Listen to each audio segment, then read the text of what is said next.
I think that my camera stopped recording and I don't know where it stopped recording, but I created my center dot by stamping the middle with an 11mm tool. And my guide marks are sectioned out into 6 segments, and I have 6 horizontal guide lines going around the stone. And then I went in with a 3mm dotting rod to do the first ring of dots. As always, my guide marks are spaced out at approximately a 1/4 inch apart. For this particular piece, I think it's a little bit larger than a 1/4 inch, but with things this small, I try not to get too nitpicky. I hope that catches everyone up. I thought I was recording that entire time, but 11mm for that first center dot, and then I went around it with the 3mm stamping tool. And what I was saying is that I think it's easier to get more consistently sized dots with these rods rather than the nail stylus tools, because it's easier just to pick up a consistent amount of paint each time, whereas the stylus tools can be a little bit more finicky. So unlike the other stone, this one is sectioned out into 6 segments, but also will be incorporating some smaller brush strokes. I'm going up to this guideline right here, so the 3rd guide mark. Squeezing out some of my dimensional paint. If you're interested in this color palette, I will be teaching this palette for our Taurus May painting. And I'm just gonna drag it into the center. Once I've done that, I'm going to take a 1.5mm tool and dot right on top.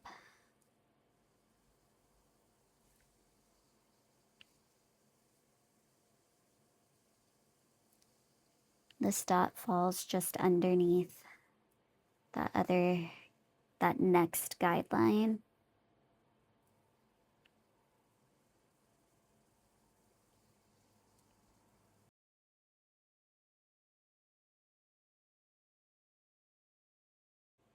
I'm just building up a decent amount of paint.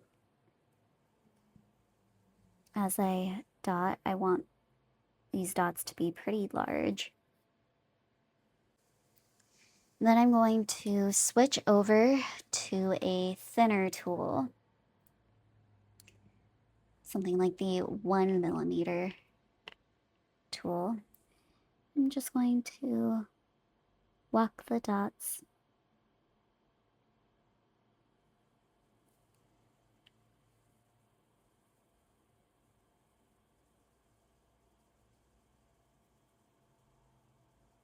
around the swoop. And I'm not bringing the dots all the way down.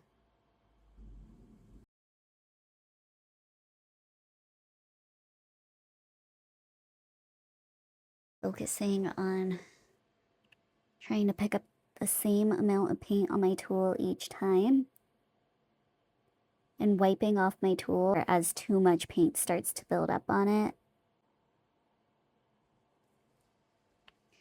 I had terrible sleep, so hope that I'm not too confusing in this video.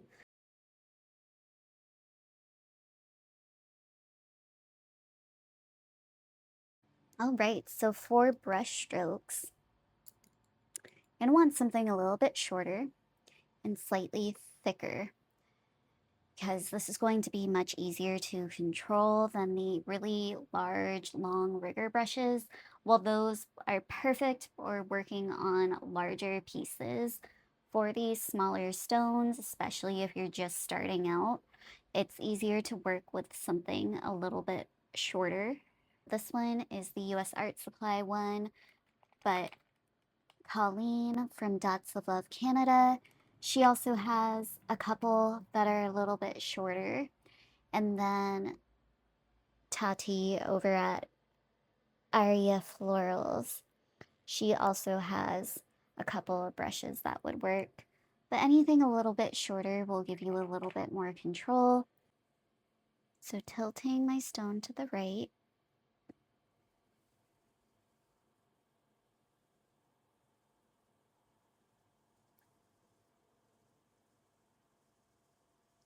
Coming up and around those dots.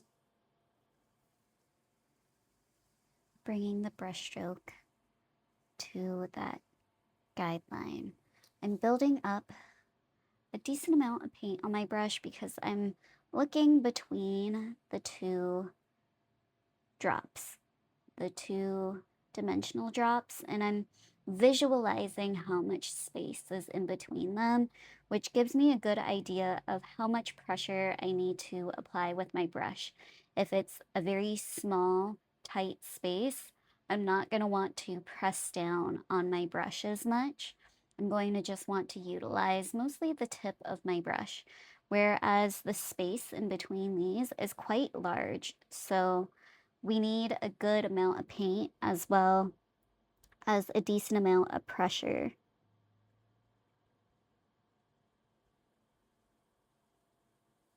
On our brush in order to really fill out that space.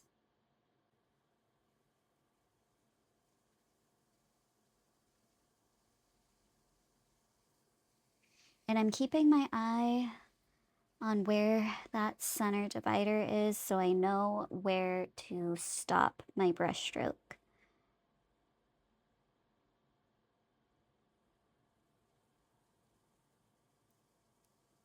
My trick to getting better control with the brushstroke, I hold my brushes pretty far down at the base of the handle, and I'm basically touching the ferrule of the brush. I find that this gives me the best control.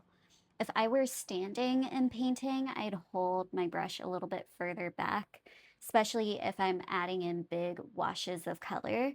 But when we're mandala painting, it's more like detail painting, so holding it closer to the base of the handle is going to give you more control.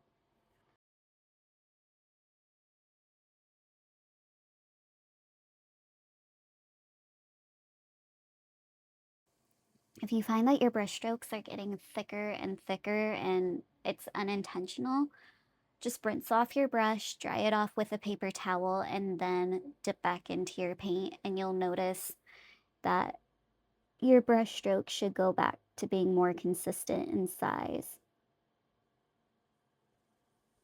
It's similar to when you're building up a lot of paint on your tool, on something like a nail stylus tool. Every once in a while, you want to make sure you clean it off.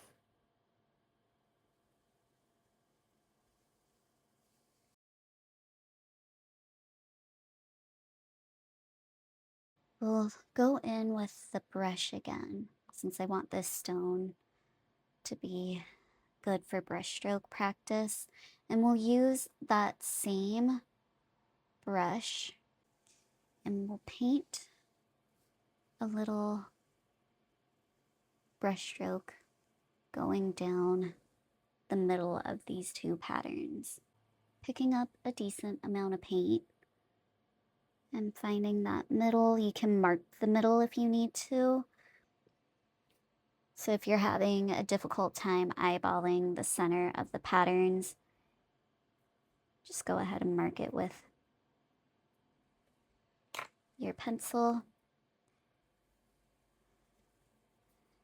And then we're going to go down to the underside of the stone.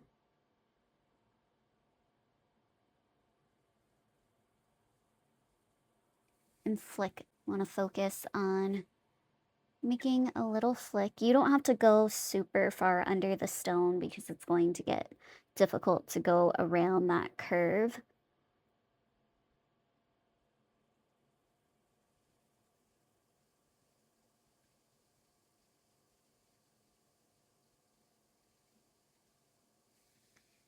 But I'm mostly focusing on using the tip of my brush and coming up on the pressure as I get further up the stone.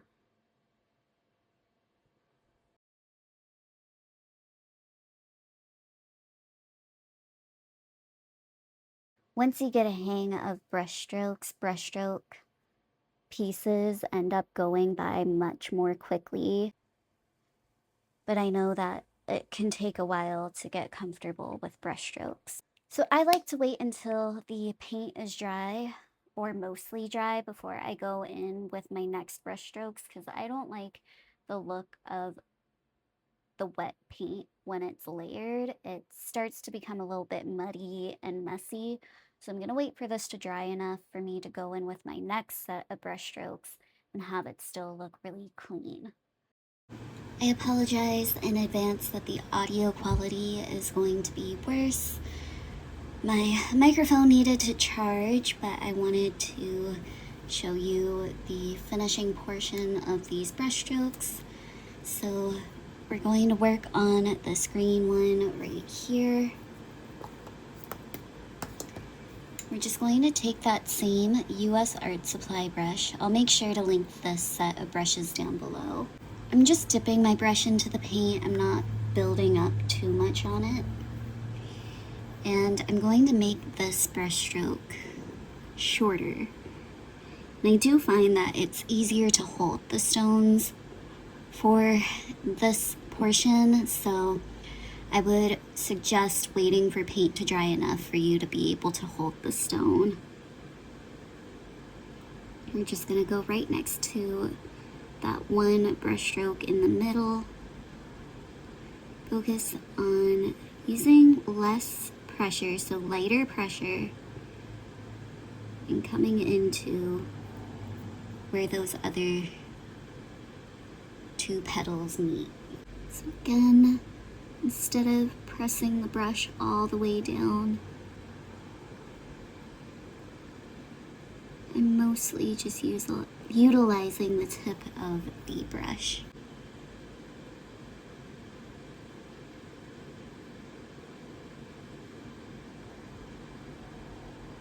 And bringing it into that tight negative space.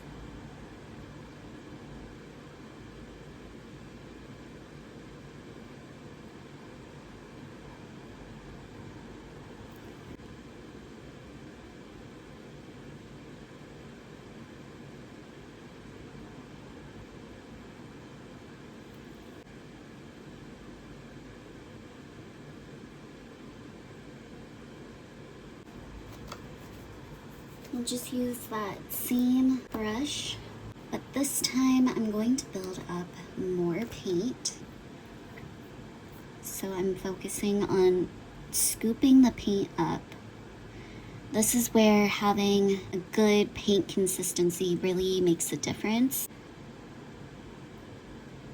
I'm going to start closer to this petal.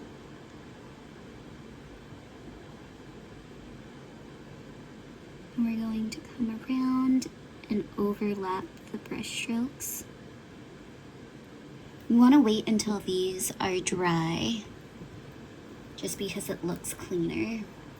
I mean, you don't have to, but I just prefer the look of waiting for the other brush strokes to dry first. If you're going to overlap brush strokes, it looks a little bit more intentional. Pressing down on that brush, and then lifting up on the pressure as I come into that negative space. This brush stroke is longer, which is another reason why you need more paint, because it's traveling a longer distance. But I also just visually like the look of switching up the sizes of my brush strokes throughout a piece.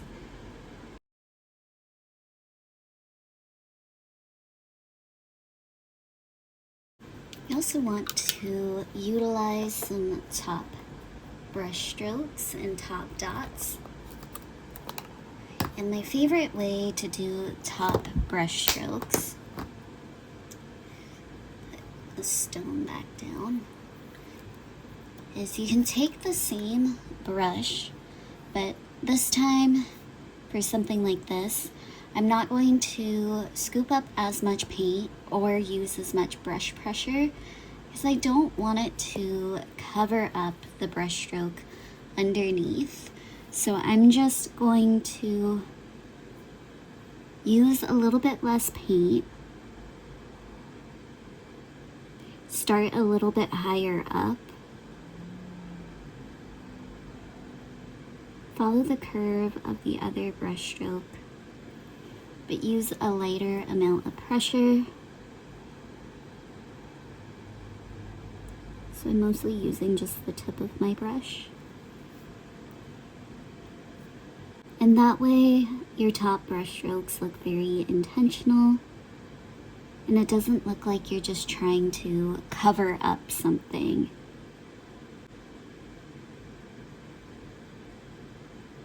And I don't bring them as far up as the base brush stroke.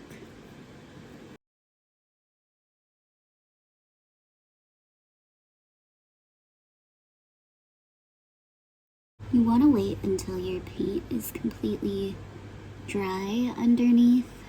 That way when you go to put your brush in or your tool into the paint, it's not going to drag through wet paint.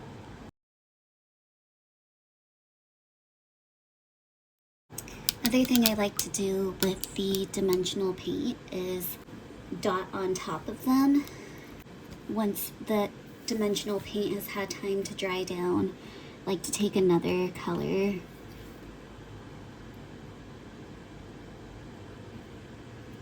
put a dot of it on top, and I find that it gives a nice effect. Obviously you don't have to do this, and I don't do it every time. It's just a little detail that I like to add. Then I think I am gonna go in with micro dots right in here.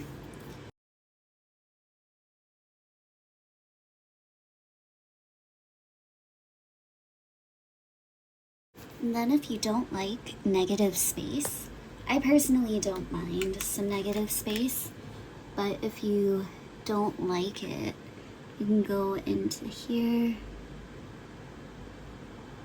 and add some swoops. Of course, if you have rhinestones, you can use those as well. You can either leave them as dots or you can drag them.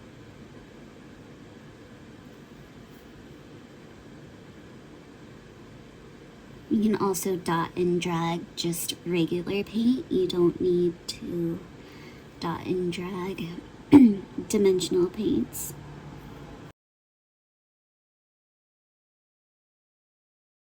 And I'm gonna go in and top dot right in here.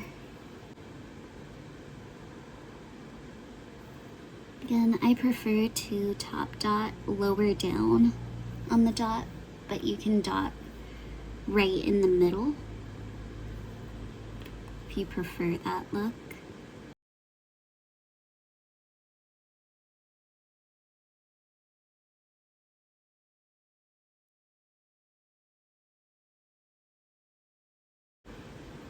You can also dot on top of brush strokes. I find that looks really neat. Something like right in here, you can go in with some dots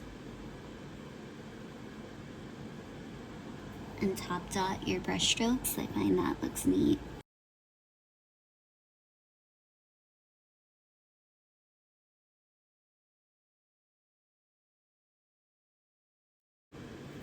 Instead of brush strokes right in here, you can also use dimensional paints and do a little dot and drag technique like we did with the other stone. I didn't want to do that for this one because I felt like it would be a little bit redundant. I'm going to add a couple more little details, but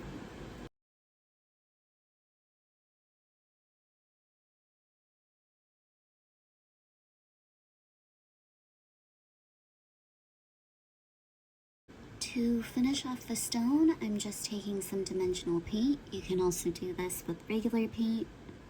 I'm just going to make little swoops going around that last pattern. This is going to be a lot easier if your stone is completely dry so you can hold on to it. But I'm just taking a tool, a thin side of the 1mm tool, and I'm swooping around the pattern like little eyebrows. You could also swoop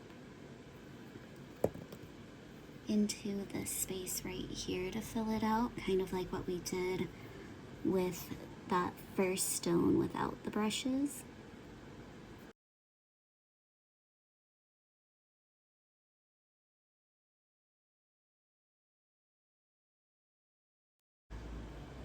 And there is pretty much the finished stone. I might go in and add a little bit more top brush strokes or some accents once everything is dried, completely dried down. But I hope that the actual brushstroke portion was helpful. I do plan on making some more brushstroke PDF sheets.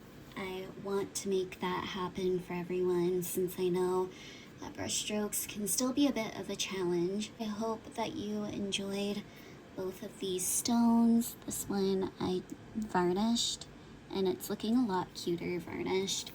Don't like the colors that I used on it, but I was just using up some old paint.